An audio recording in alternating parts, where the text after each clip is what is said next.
E aí galera, tudo bom? Estamos aqui agora para nossa aula de número 22. Estudando mais um pouquinho sobre calorimetria, vimos os calores, as dilatações. Agora vamos ver as trocas de calor. Como que ocorre isso, tá? Objetivos: conceituar o porquê ocorrem trocas de calor entre os corpos. O porquê que será que essas trocas de calor são tão importantes para os corpos?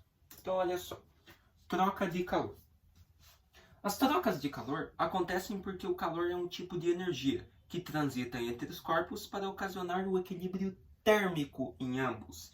Então, a troca de calor entre os corpos ela é necessária para que haja o equilíbrio térmico.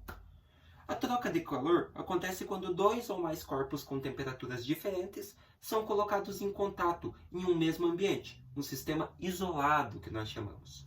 E depois de certo tempo, alcançam um equilíbrio térmico.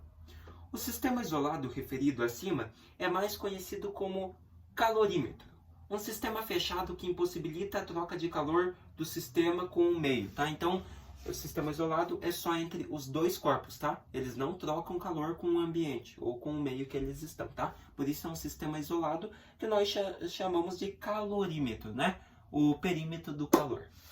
Belezinha? Então a troca de calor ocorre para que haja um equilíbrio térmico e geralmente ocorre em sistemas isolados. As trocas de calor acontecem porque o calor é um tipo de energia que transita entre os corpos, ocasionando esse movimento, fato que acontece até que haja um equilíbrio térmico entre ambos os corpos. Esse processo acontece porque os dois corpos sentem a necessidade de ceder e receber calor. O princípio de troca de calor possui o mesmo módulo, porém apresenta sinais contrários, ou seja, o corpo que recebe calor é positivo e o que cede, perde, no caso, calor é negativo.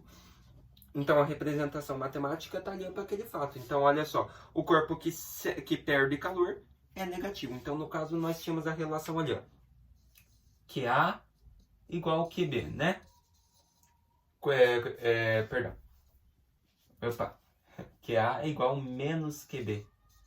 Então, quem que aqui está ganhando calor? O QA, né? Porque ele está positivo, então o QA, no caso, ele está recebendo calor. Já o QB está negativo, então ele está cedendo, ele está dando calor para o QA. E os dois vão fazendo essas trocas de calor até atingir o mesmo módulo. Vamos supor que o QA aqui, ele está a 20 graus, ele está a 20 graus Celsius e o QB está a 60 graus Celsius. Nós queremos atingir o calor. Então o que nós fazemos? O QB doa um pouco de temperatura para ele nesse processo. Então vai ficar aqui 40 graus Celsius, né? Subiu 20. E aqui abaixa 20, 40 graus Celsius. Então você observa que o QB doa 20 graus Celsius para cá, ficando 40 graus Celsius. E ao mesmo tempo o QB perdeu, ficando 40 graus Celsius também. Então, o que perdeu é representado por sinal negativo, no caso o QB. E o QA que recebeu fica com sinal positivo. Beleza?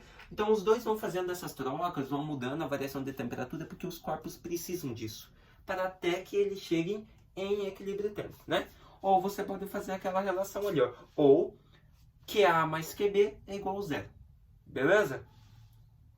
Onde o QA, então, como eu falei, é a quantidade de calor recebida, no caso o corpo que recebe calor, e o QB é a quantidade de calor perdido, né? O corpo que cede o calor. Beleza? Então os dois vão fazendo essas ligações até que haja um equilíbrio térmico, até que os dois atinjam o mesmo módulo, mesma temperatura. Beleza?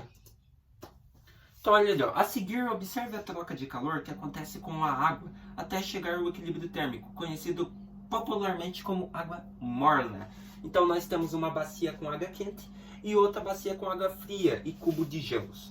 A transferência de calor entre os corpos de temperaturas diferentes. Então um está quente, um está frio.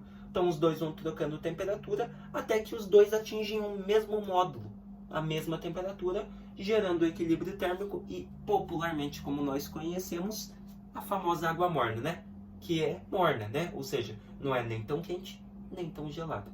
É o que acontece, tá? Então os dois vão fazendo essas ligações no sistema isolado, as duas águas vão se misturando até atingir o equilíbrio térmico e gerar a água morna, né? Um exemplo muito legal aí. Galera, a aula foi isso basicamente, tá? Hoje nós só vimos o porquê que os corpos precisam fazer trocas de calor, tá? Então, o que nós vimos? Hoje, a física foi mais conceito, né? Nós não tínhamos tanta fórmula, não tinha cálculo. É mais conceitinho mesmo. Vimos o que são e como ocorrem as trocas de calor em sistemas isolados, tá? Então, trocas de calor. Os corpos necessitam fazer trocas de calor para atingir o mesmo módulo, mesma temperatura, que nós chamamos de equilíbrio térmico. E isso acontece no calorímetro, no sistema isolado, que não falei, que é onde somente os dois corpos trocam energia, mas não trocam energia com o ambiente, ou seja, o seu meio em volta. Belezinha? Aula bem basiquinha, espero que tenham gostado e entendido por que esses corpos fazem as trocas de calor. Na próxima aula nós continuamos aí com calorimetria, tá? Não lembro se a gente vai com calorimetria ou termodinâmica, né? Mas calorimetria é um conceito da termodinâmica, então continuamos aí com calorimetria, tá bom? Até a próxima aula.